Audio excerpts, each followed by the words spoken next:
नमस्कार, मैं सरस्वती शिक्षा संस्थान स्कूल से राजकुमारी आज आपके लिए एक महत्वपूर्ण टॉपिक लेके आई हूँ, पत्र लेखन। बच्चों, पत्र क्यों लिखते हैं? पहले जब मोबाइल वगैरह नहीं होते थे तो हम पत्रों के सहारे ही एक दूसरे की बात को जानते थे। जो दूसरे शहरों में हमारे रिश्तेदार या कोई और होते थे, मित्र होते थे, तो हम पत्रों के माध्यम से ही उनकी बात जानते थे और अपनी बात उन तक पहुंचाते थे। लेकिन आजकल पत्र लेखन बहुत कम हो गया है। आजकल मोबाइल का जमाना है लेकिन हमें पत्र का लेखन का ज्ञान होना बहुत जरूरी है, क्योंकि सब काम ईमेल से हो जाते हैं, लेकिन ईमेल का भी वही फॉर्मेट रहता है जो हमारा पत्र का होता है। इसलिए आज आपको मैं पत्र लेखन करवाने जा रही हूँ। पत्रों के प्रकार। पत्र दो प्रकार के होते हैं, औपचारिक पत्र और अनौपचारिक पत्र। औपचारिक पत्र जिसको हम फॉर्मल लेटर कहते हैं और अनौपचारिक पत्र जिसको इनफॉर्मल कहते हैं। औपचारिक पत्र जो ऑफिस वगैरह में हम लिखते हैं, किसी कार्यालय को हमें लिखना है, किसी बैंक को लिखना है या किसी प्रधानाचार्य को लिखना है, तो वो औपचारिक पत्र के अंतर्गत आते हैं। औपचारिक पत्र हमारे 5 प्रकार के होते हैं मेनली। पहला होता है प्रार्थना पत्र, दूसरा होता है संपादकीय पत्र, तीसरा कार्यालय पत्र और चौथा व्यवसायिक पत्र और पांचवा आवेदन पत्र। अब मैं एक एक करके आपको समझाती हूँ। आवेदन प्रार्थना पत्र। प्रार्थना पत्र होते हैं जो स्कूल में, कॉलेज में या यूनिवर्सिटी में हमें लिखना होता है। जैसे हमें अवकाश चाहिए तो हम प्रार्थना पत्र लिखते हैं प्रधानाचार्य को कि मैं जैसे 2 दिन से मुझे बुखार है, मैं स्कूल नहीं आ सकता, इसलिए मुझे अवकाश चाहिए, तो वो होते हैं हमारे प्रार्थना पत्र। संपादकीय पत्र जो हम अखबार वालों को लिखते हैं। यदि हमें कोई अपना लेख छपवाना है या किसी अखबार के माध्यम से हमें कोई बात जनता तक पहुंचानी है, तो वो उसके अंतर्गत संपादकीय पत्र के अंतर्गत आते हैं। कार्यालय पत्र जैसे नगर निगम को हमें कोई पत्र लिखना है या कोई हमें बैंक में पत्र लिखना है या किसी सड़क परिवहन को लिखना है, तो वो आते हैं कार्यालय पत्र के अंतर्गत। व्यवसायिक पत्र यदि हमारा कोई जैसे कारोबार है और हमें किसी दूसरे बिजनेसमैन को हमें पत्र लिखना है, हमें कोई सामान मंगाना है या कोई हमारा सामान डिले हो गया है या कोई सामान खराब आ गया है, तो हम उस व्यवसायिक पत्र के अंतर्गत ले आते हैं। आवेदन पत्र होते हैं जो हमें किसी वैकेंसी निकली है कहीं पर, तो हमें अप्लाई करना है नौकरी के लिए, तो वो आवेदन पत्र के अंतर्गत आते हैं। औपचारिक पत्र बच्चों सबको समझ आ गया। अब हम चलते हैं अनौपचारिक पत्र की तरफ। अनौपचारिक पत्र हम अपने सगे संबंधियों को, अपने मित्र को, अपने परिवार वालों को लिखते हैं। इस तरह से ये हम किसी ऑफिस वगैरह में देने होते हैं, इस तरह से हमें ये किसी मित्र को, रिश्तेदार को या परिवार वालों को हम लिखते हैं। इसके अंतर्गत हमारे 4 प्रकार के होते हैं पत्र। बधाई पत्र। यदि हमें किसी को बधाई देनी है, जैसे आपका मित्र क्लास में फर्स्ट आ गया है तो आप उसको बधाई दोगे, या कोई किसी की शादी समारोह था तो आप उसको बधाई दोगे, या और भी किसी का जन्मदिन है तो आप बधाई पत्र लिख सकते हो। दूसरा होता है निमंत्रण पत्र। यदि आपके यहाँ कोई आयोजन है और आपके अपने फ्रेंड को या अपने किसी रिश्तेदार को इनवाइट करना होता है तो हम निमंत्रण पत्र लिखते हैं। सांत्वना पत्र। सांत्वना पत्र किसी के यहाँ मिसहैपनिंग हो जाती है, किसी का एक्सीडेंट हो जाता है या किसी की डेथ हो जाती है, तो हमें अपने मित्र को या परिवार वालों को हमें सांत्वना पत्र लिखना होता है। व्यक्तिगत पत्र। व्यक्तिगत पत्र ये हमें जैसे अपने सगे संबंधियों को भी लिख सकते हैं, अपने मित्र को भी लिख सकते हैं, किसी का हालचाल जानने के लिए। जैसे ये तो हो गए हमारे कितने टाइप से हमारे पत्र होते हैं। अब हम एक एक करके इनको डिफाइन करेंगे। पहले हम औपचारिक पत्र का फॉर्मेट लेंगे कि औपचारिक पत्र हम किस तरह से लिख सकते हैं। औपचारिक पत्र लेने में मैं आपको पॉइंट वाइज आपको बताऊंगी ताकि आप कभी भी बोलो ना कि हमें किसके बाद क्या लिखना है। सबसे पहले हम लिखते हैं परीक्षा भवन। परीक्षा भवन हम कहाँ पर लिखते हैं? जब हमें पेपर दे रहे होते हैं एग्जाम में, मतलब एग्जामिनेशन हॉल में। लेकिन यदि हम एग्जाम नहीं दे रहे तो हम उस भेजने वाले का पता लिखेंगे। यदि आप स्कूल से बाहर कहीं आप पत्र लिख रहे हो तो आप भेजने वाले का अपना, यानी कि आप भेजने वाले हो तो आप अपना पूरा पता लिखेंगे। आई समझ में बच्चों? परीक्षा भवन हम कहाँ लिखेंगे? एग्जाम में। लेकिन यदि हम एग्जाम नहीं दे रहे हैं तो हम अपना पता लिखेंगे वहां पर। उसके नीचे स्थान का नाम हो जाएगा आपका, चाहे दिल्ली, सोनीपत, फरीदाबाद, कुछ भी आप लिख सकते हैं। सेकंड नंबर पे आता है दिनांक। उस दिन जो तारीख होगी वो आपको डालनी होगी। लेकिन ये ध्यान रखना, ऐसा नहीं कि आज जैसे 7 तारीख है तो आपने 7/1/2021 लिख दिया। नहीं, पहले दिनांक लिखेंगे, उसके बाद आप तारीख डालेंगे। फिर आएगा 3rd नंबर पे हमारा सेवा में। सेवा में आप जिसको लिख रहे हो, जिस अधिकारी को लिख रहे हो, जैसे प्रिंसिपल को लिख रहे हो तो आप लिखोगे प्रधानाचार्य जी, या किसी अधिकारी को लिख रहे हो जैसे प्रबंधक महोदय या शाखा प्रबंधक या संपादक महोदय, कोई भी आप लिख सकते हो।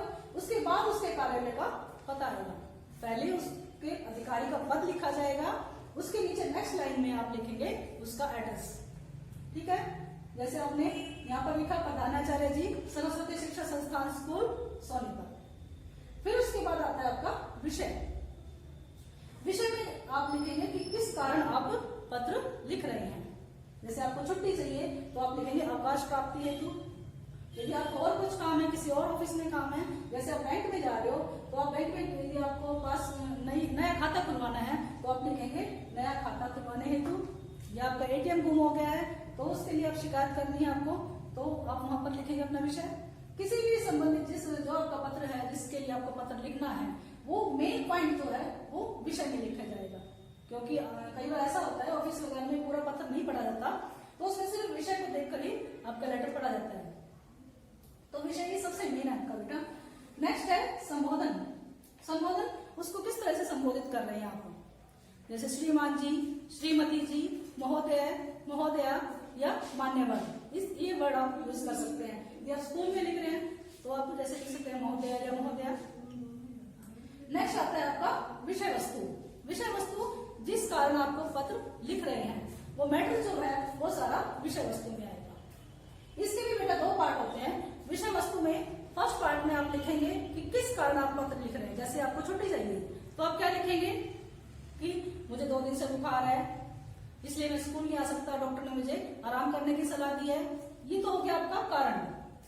दूसरा, आपका नीचे वाले जो पैरा होगा आपका, उसमें लिखेंगे कि क्या आप उससे उम्मीद क्या करते हो सामने वाले से। सामने वाले से आप उम्मीद करते हो कि वो आपको छुट्टी दे दे, तो उसमें क्या करना पड़ेगा, आपको रिक्वेस्ट करनी पड़ेगी। तो आप लिखेंगे कृपा करके मुझे 2 दिन का अवकाश प्रदान करें, आपकी अति कृपा होगी। हो गया।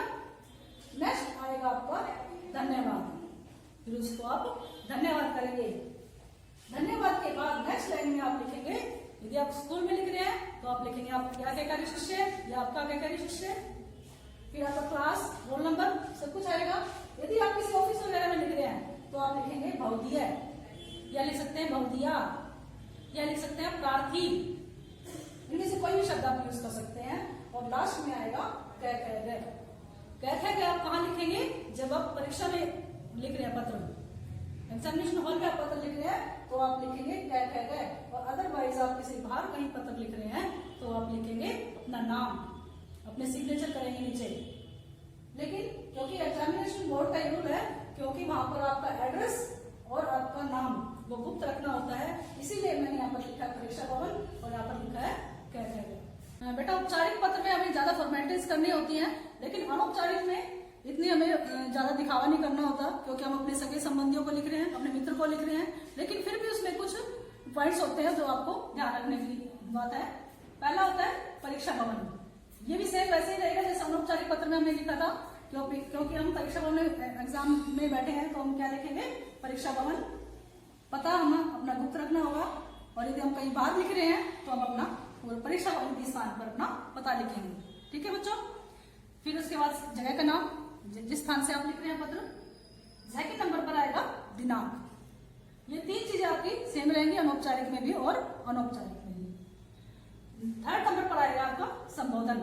संबोधन जैसे कि प्रिय मित्र आप लिख सकते हैं, पूज्य पिताजी लिख सकते हैं, पूज्य माताजी लिख सकते हैं, प्रिय अनुज लिख सकते हैं, प्रिय अग्रज लिख सकते हैं। ये आपका हो गया संबोधन। ठीक है। उसके बाद आएगा अभिवादन। अभिवादन यानी कि आपका जैसे सप्रेम नमस्ते कह सकते हैं, जैसे अपने मित्र हैं तो सप्रेम नमस्ते कह सकते हैं।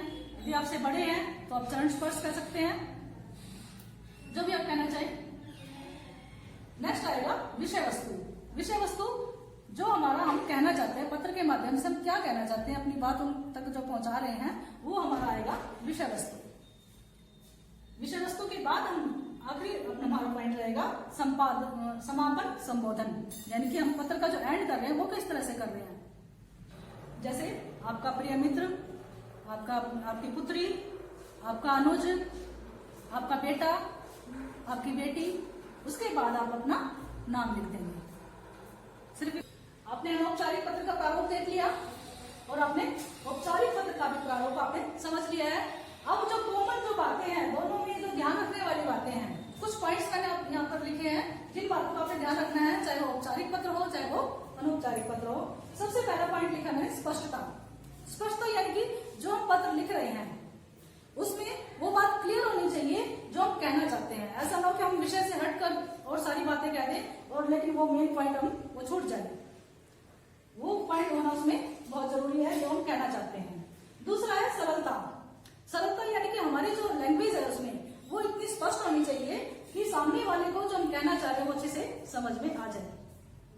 नेक्स्ट है हमारा संक्षिप्तता। संक्षिप्तता यानी कि हमारा जो पत्र है वो इतना लेंथी ना हो, क्योंकि हमारा जो उसकी लिमिट होती है वो 80 to 100 होती है। एग्जाम में जो हमारा पत्र लिखना होता है बोर्ड में, सीबीएसई बोर्ड में, तो उसकी एक लिमिट होती है 80 to 100। यदि 100 से आपने ज्यादा लिख दिया तो वो आपके मार्क्स कट हो जाएंगे। तो इसीलिए मैंने यहाँ लिखा संक्षिप्तता, यानी कि हमारा पत्र जो है वो लिमिट में होना चाहिए और जो मेन पॉइंट है वो क्लियर होना चाहिए कि हम किस वजह से पत्र लिख रहे हैं। नेक्स्ट है शब्द चयन। शब्द चयन यानी कि हम शब्दों का चुनाव इस तरह से करें कि सामने वाला इंप्रेस हो जाए, कि उसको लगे कि हाँ इस बच्चे की जो पकड़ है भाषा पर वो अच्छी है। यानी शब्दों का चुनाव में बहुत अच्छे तरीके से सोच समझ कर करना चाहिए, चाहे वो पत्र औपचारिक हो या अनौपचारिक हो। मौलिकता यानी कि शिष्टाचार। हमें शिष्टाचार का ध्यान रखना चाहिए। ये नहीं है कि हम इनफॉर्मल लेटर लिख रहे हैं तो उसमें कुछ भी लिख देंगे, नहीं। जैसे आपको किसी कहीं से निमंत्रण आया है और आप नहीं जा सके तो ये आप ये तो लिखोगे नहीं कि मैं नहीं आता, ऐसे नहीं लिखोगे ना। आप लिखोगे कि भाई मैं इस वजह से नहीं आ सका, अपना कारण स्पष्ट करेंगे कि भाई मैं बहुत आना चाहता था, मेरा बहुत मन था लेकिन मैं नहीं आ सका। तो ये शिष्टाचार मैंने इसीलिए लिखा है कि शिष्टाचार का ध्यान हमें उसमें तो रखना ही होता है हर हाल में, लेकिन इसमें भी हमें ध्यान रखना होता है कि हम शिष्टाचार को न भूलें। कोई ऐसी शब्द ना हो, कोई ऐसी बात हम ना लिख दें कि सामने वाले को बुरा लग जाए। तो आज मैंने आपको बताया कि पत्र किस तरह से लिखते हैं। आप उम्मीद करती हूँ आपको अच्छे से समझ आ गया होगा। चाहे आप स्कूल में पत्र लिखें, चाहे आप बाहर कहीं पत्र लिखें, मेरा जो मतलब मोटो ये है कि आप सिर्फ ये नहीं कि आप स्कूल में हैं तो आपको पत्र लिखना आ गया। आप कहीं बाहर भी, स्कूल के बाद भी कभी आपको पूरी होल लाइफ कभी भी आपको पत्र लिखना पड़े तो आपको दिक्कत ना आए।